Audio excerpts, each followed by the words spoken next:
Assalamualaikum warahmatullahi wabarakatuh. Sampurasun nepangkeun nami abdi Edwin Aliansyah, siswa kelas 5 TSDN Pasigaran. Ayeuna abdi bade nyelesaikeun tantangan literasi sasi Agustus nyaeta ngadamel pupu pucung.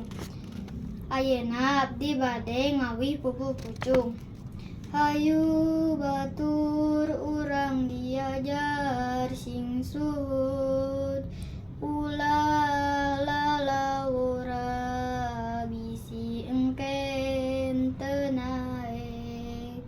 Batur seuri urang sumegruk nalangsa, naon piwarangan Bapa Guru, pigawe sing gancang, omat ulah rek talangke,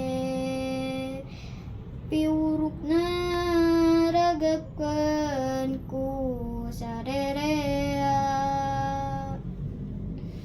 Kitu deui da ibu guru mah da kitu, teu aya bedana, tegesna sarua bae.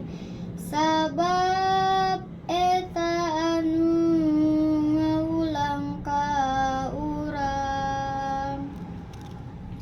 Ayeuna abdi atos ngawihkeun pupu pucung. Hapunten bisi aya kelepatan ngawihkeun pupu pucungna. Wassalamualaikum warahmatullahi wabarakatuh. Salam literasi.